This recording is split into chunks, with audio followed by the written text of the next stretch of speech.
teaching is a revisitation. If I say, I'm revisiting something that we taught during the COVID era. During the COVID era, I don't know how many of you remember the Mother's Day during the COVID era.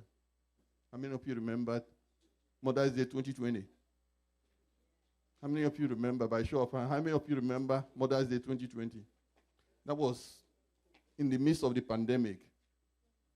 And the teaching for that day was titled, The First Responders. The first responders that we call mothers. The first responders that we call mothers. And the first responder is actually a name given to certain people, certain walks of life by the Homeland Security of the United States.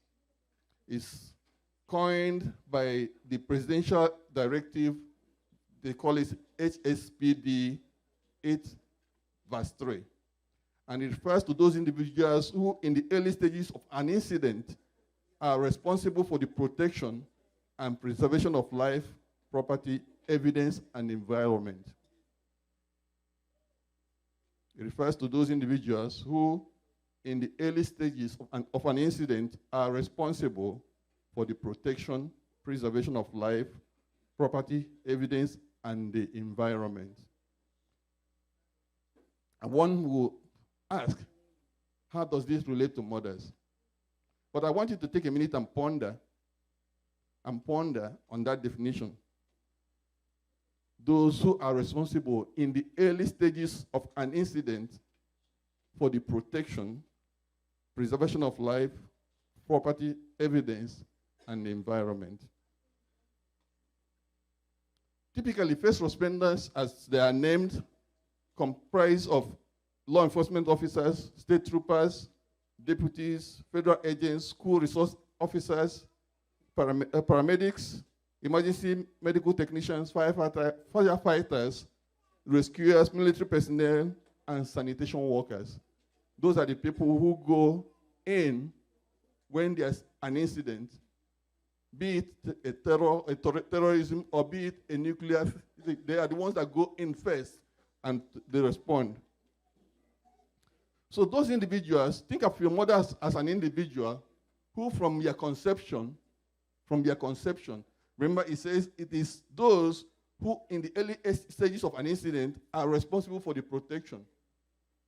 And when I think about the protection of a child, I always think about my wife.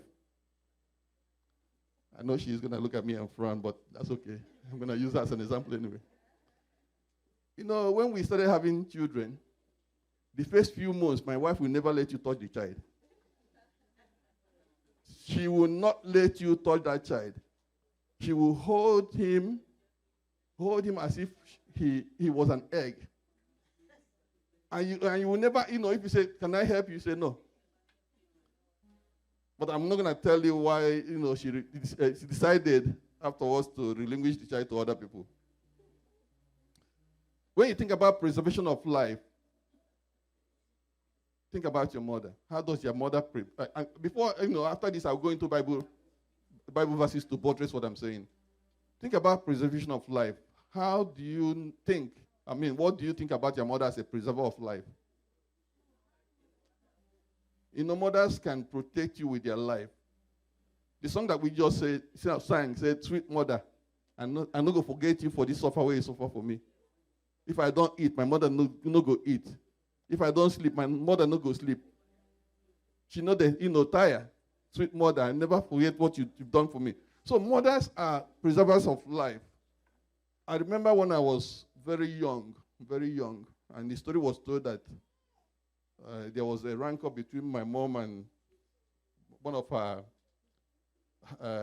wife mate, because my uncle's wife. And it happened that the woman is a little bit diabolic, I hate to say that.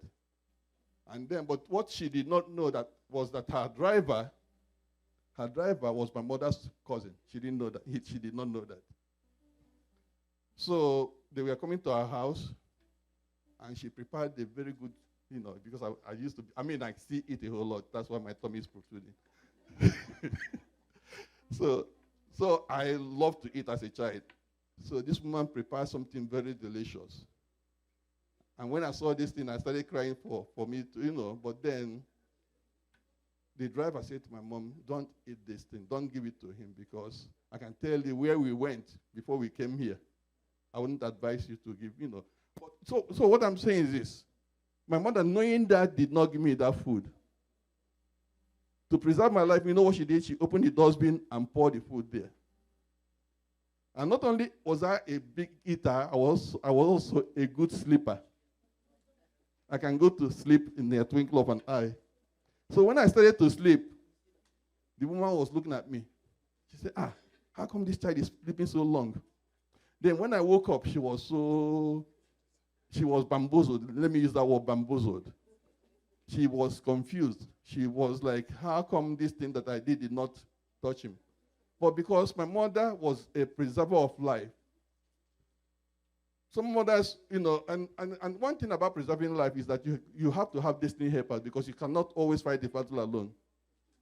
You cannot always fight the battle alone. So if my mother was not one that was in good terms with her cousin, because this is a long-distance cousin, there was no way he would have said, look, So mothers are preservers of life. Mothers also are the ones that preserve properties. They preserve evidence and they preserve the environment. Let me quickly go to the Bible reading so that I will not waste too much of your time. Let's look at Exodus chapter 2, verses 1 to 10. This speaks to the protection and preservation of life.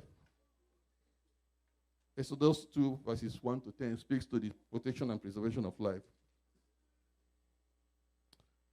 And verse 1 says, and there was a man of the house of Levi that took a wife of a daughter of Levi, and the one conceived and bore a son. And when she saw that son was goodly looking, she hid him 3 months. Protection and preservation of life.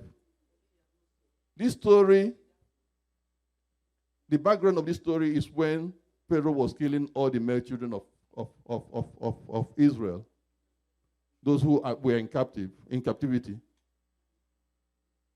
And the mother of Moses hid him for 3 months.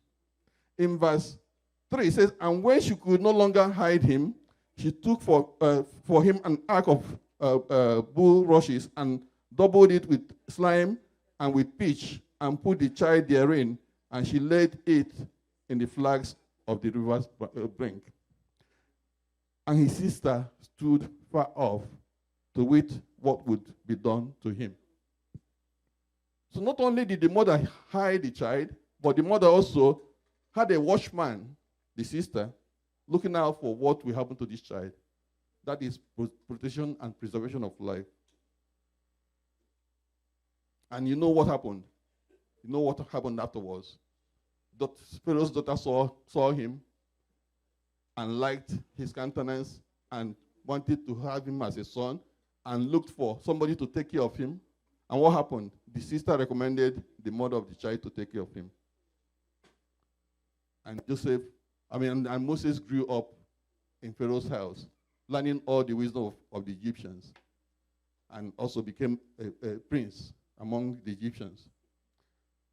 And another Bible reading that we're going to read is 2 Kings chapter 4, verses 8 to 37. But I'm not going to read everything. This talks about the Shunammite woman. So Elisha always goes to the country to heal people. And when he was passing through the country, this Shunammite woman saw him and decided to give him food and a place to stay. And for that kind gesture, he asked the woman what he would do for her. But the servant, Gehazi, told Elisha that this woman doesn't have a child. So Elisha pronounced that by this time next year that she will have a child. And the woman was she was like, I am old, and you are promising me something that I think cannot be delivered. But anyway, it came to pass that the woman had a child, and one day, this child went with his father to the fields. And then he started to complain about headache. He was complaining about headache, and the father said to the servants, take him to his mother. Take him to his mother. After they took the child to the mother was trying to nurse him. The child eventually died. Now, for the men among us, if you are taking care of a child and the child dies, what will be the first thing that comes to mind? I'm talking to men now. And now, for me, it will be immediately, let's prepare for burial. For me, I will say, the child is dead, so what else can I do? But because the woman was a preserver of life, what she did was she put the child in Elisha's room, the room that she had made preserved for Elisha. And then she went looking for Elisha. And when she came to him, Elisha inquired of her, what is the problem? She said, all is well. She said what? All is well. Because in her heart of hearts, she knew that the person that had made that pronunciation for the child to be born can also do something for him to be alive. Protection and preservation of life. And then you know the rest of the story. Elisha came and did his wonders by the grace of God, and the child came back to life. Women, mothers as protectors and preservers of life. You know, we can go on and on. We can even talk about Rebekah and Jacob and Isaac. And most of you may disagree with me that what Rebekah did was wrong. But to preserve Jacob's life, what did she do? She sent him to her uncle. She said, go to my uncle and stay there until your brother's anger subsides. That is preservation of life. Because she knew what was going to happen. When Esau realized that Jacob has stolen his birthright, what do you think will happen? Even in today's world, even in today as we speak, we have what you call sibling rivalry. And then when it comes to division of inheritance, you know that can be deadly. So to preserve Jacob's life, the mother had to send him to the uncle. So let's talk about protection of and preservation of property. Let's look at Acts chapter 7, verses 21 to 22. And this also talks about Moses' mother. So Moses' mother waited until he was cast. That means he has weaned him off from breastfeeding. And he's no longer dependent on her. And she took him to the daughter of Pharaoh.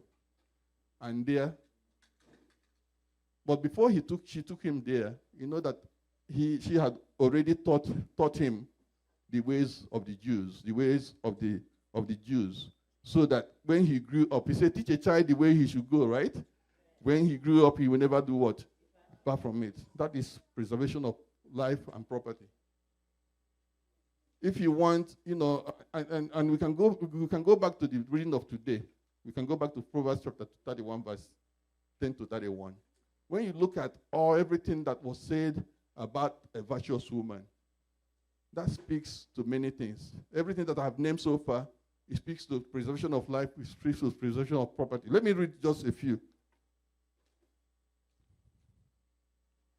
I'm going to start from 10. It says, who can find a virtuous woman? For her worth is far above rubies. The heart of her husband safely trusts her, so he will have no lack of gain. She does him good and not evil. Preservation of life.